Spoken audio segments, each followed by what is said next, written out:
తులసిరెడ్డి గారు, ఇప్పుడు ముఖ్యంగా బీహార్ ఎన్నికలను ఎలా చూస్తారు? మహాగఠబంధన్ ఇండి కూటమి అభ్యర్థిగా తేజస్వి యాదవ్‌ను ముఖ్యమంత్రి క్యాండిడేట్‌గా అయితే ప్రకటించడం జరిగింది. ఎట్లా చూస్తారు? ఏంటి సార్? ఇప్పుడు మొత్తం బీహార్‌లో మొత్తం సీట్లు 243. దీనికి మ్యాజిక్ ఫిగర్ కావాలంటే 122 కావాలి. పోయినసారి కూడా 2020లో కూడా అప్పుడు కూడా హోరాహోరీ జరిగింది. ఈ రెండు కూటములు, అటు ఎన్డీఏ కూటమి, మహాగఠబంధన్ కూటమి మధ్య హోరాహోరీగా అప్పుడు ఎన్డీఏకి వచ్చేసి 125 వచ్చాయి. అంటే మ్యాజిక్ ఫిగర్ 122 అయితే 125, ఒక 3 సీట్లు ఎక్కువ వచ్చాయి. మహాగఠబంధన్ కు 110 వచ్చాయి. అంటే 122 గాను 110 వచ్చాయి, ఒక 12 తక్కువ వచ్చాయి. అదర్స్ కు 8. ఇది పోయినసారి కూటముల ప్రకారంగా చూస్తే 125, 110. 125 ఎన్డీఏ కూటమికి, 110 మహాగఠబంధన్ కు. ఆ నేపథ్యంలో అప్పుడు ఎన్డీఏ అధికారంలోకి రావడం జరిగింది. సరే, మళ్ళీ మార్పులు వచ్చాయి అనుకోండి. పార్టీల పరంగా చూస్తే అప్పుడు కూడా ఆర్జేడీకి, మహాగఠబంధన్ ఆర్జేడీకి 75 సీట్లు వస్తే, బీజేపీకి 74, జేడీయూకు నితీష్ కుమార్ పార్టీకి 43, కాంగ్రెస్ కు 19. అప్పుడు కూడా ఎంఐఎంకి వచ్చేసి 4 సీట్లు వచ్చాయి, 5 సీట్లు వచ్చాయి. అప్పుడు జనసురాజ్ పార్టీ లేదు. అప్పటికిప్పటికి తేడా సేమ్ గఠబంధను అవి కూటమి ఉన్నాయి. జనసురాజ్ పార్టీ రావడం అనేది ఈసారి ఎన్నికల్లో ఒక ప్రత్యేకత. కాబట్టి ఇప్పుడు కూడా నాకు తెలిసి హోరాహోరీగానే ఉంటుంది. పోయినసారి హోరాహోరీగానే జరిగింది, ఈసారి హోరాహోరీగానే ఉంటుంది. ఈ హోరాహోరీ పోరాటంలో కొంత ఈసారి మహాగఠబంధన్ కు కొంత మొగ్గు ఉండొచ్చునేమో. అప్పుడు హోరాహోరీలో ఎన్డీఏకు మొగ్గు వచ్చినట్లు కొంచెం ఇప్పుడు 2025లో మహాగఠబంధన్ కూటమికి కొంత ఎడ్జి రావచ్చు అనే అవకాశం ఉంది. దానికి ప్రధాన కారణము తేజస్వి యాదవ్ను ఆల్రెడీ ముఖ్యమంత్రిగా ప్రకటించడం ఈ పక్క. ఆ పక్క ఇంకా వాళ్ళు ప్రకటించలే. మరి నితీష్ కుమార్ను కానీ మిగతా వాళ్ళు కానీ ప్రకటించలేదు. అదొక తేజస్వి యాదవ్ను ప్రకటించడం ఒక మహాగఠబంధన్కి ఒక ప్లస్ పాయింట్. రెండవది, ఈడ ప్రధానంగా బిట్వీన్ నితీష్ కుమార్ అండ్ తేజస్వి యాదవ్ మధ్య అనేది వచ్చినప్పుడు, నితీష్ కుమార్ ను 19 ఏళ్లుగా అతను చూశారు కాబట్టి మార్పు కోరుకోవడం ఒక సహజం. ఒకసారి తేజస్వి యాదవ్ కూడా ముఖ్యమంత్రిగా చూద్దాం అనే ఒక ప్రజల్లో మొగ్గు రావచ్చునేమో.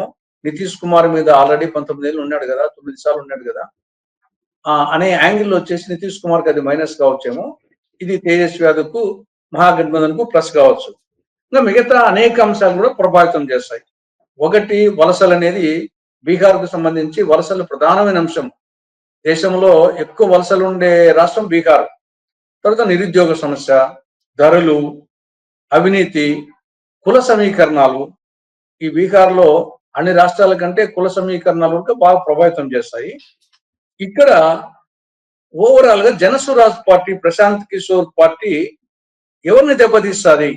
అది మహాగఠబంధన్ దెబ్బతీస్తుందా, లేకుంటే ఎన్డీఏ కూటమిని దెబ్బతీస్తుందా, ఎంత శాతం ఓటు తెస్తాయి అనేది కూడా ఒక deciding factor. MIM last time కూడా 5 సీట్లు రావడం జరిగింది. ఈసారి కూడా ఎక్కువ సీట్లు కంటెస్ట్ చేస్తా ఉన్నట్టుంది. బట్ ఎంఐఎం మరి ప్రభావం ఏ విధంగా ఉంటుంది అది కూడా ఈ ఎన్నికల ఫలితాల మీద ఆధారపడి ఉంటుంది. ఇంకా డబ్బు పంపిణీ అనేది ఎట్లాగూ ఉంటుంది. ఇక్కడ ఎన్డీఏ వాళ్ళు మెయిన్ గా ఆధారపడుతుంది మహిళా ఓటర్స్ మీద ఎక్కువగా. రెండు పక్కల కూడా మహిళా ఓటర్స్ నుంచి ఎక్కువ ఆలోచిస్తానంటుంది. ఎన్డీఏ వాళ్ళు ముఖ్యమంత్రి మహిళా రోజ్గార్ యోజన కింద 75 లక్షల మందికి ఒక్కొక్కరికి 10,000 చొప్పున వాళ్ళ అకౌంట్ లో వేయడం జరిగింది. ఇది దాని మీద నితీష్ కుమార్ వాళ్ళు, ఎన్డీఏ వాళ్ళు ఎక్కువ ఆశలు పెట్టుకున్నారు. దానికి కౌంటర్ గా తేజస్వి యాదవ్ వీళ్ళు కూడా వరాలు పట్టించినట్టుంది. కాబట్టి మహిళా ఓటర్ల ప్రభావం ఉంటుంది. కాబట్టి ఎనీహౌ ఇది యాంటీ గవర్నమెంట్, ప్రో గవర్నమెంట్ రెండు ఉంటాయి. గవర్నమెంట్ ఎక్కువ రోజులు పరిపాలించినప్పుడు యాంటీ గవర్నమెంట్ కూడా వస్తుంది. అదే సమయంలో కొంతమందికి సహాయం చేస్తుంది కాబట్టి ప్రో గవర్నమెంట్ కూడా ఉంటుంది. కాబట్టి ఎలా ఉంటుంది చూడాలి, కానీ హోరాహోరీగా ఉండొచ్చు. ఆ హోరాహోరీలో కొంతవరకు తేజస్వి యాదవ్, తర్వాత కాంగ్రెస్, ఆర్జేడీ, సిపిఎంఎల్, సిపిఐ ఉండే మహాగఠబంధన్ కు మొగ్గు రావచ్చునేమో ఈ ఎన్నికల్లో అనేది నా అభిప్రాయం. ఓకే, ఇప్పుడు ఒకవేళ బీహార్ లో మహాగఠబంధన్ అంటే ఇండి కూటమి గెలిస్తే ఆ ఎఫెక్ట్ ఏమైనా ఏపీలో కనిపించే అవకాశం ఉందా? ఏపీలో పొలిటికల్ ఇంపాక్ట్ ఏ రకంగా మారే అవకాశం ఉంది? అంటే చంద్రబాబు నాయుడు గారు ఇప్పుడు మోడీ ఎన్డీఏ కూటమిలో భాగస్వామ్య పక్షంగా ఉన్నారు కాబట్టి ఒకవేళ బీహార్ లో కాంగ్రెస్ ఇండి కూటమి గెలిస్తే ఏంటి పరిస్థితి? అంటే నితీష్ కుమార్ వాళ్ళ అంతా అంటే సఖ్యంగా ఉంటారా, లేకపోతే చంద్రబాబు నాయుడు గారు మళ్ళీ బ్యాక్ టు అంటే బయటకు వచ్చే అవకాశం ఉందా? ఏంటి పరిస్థితి?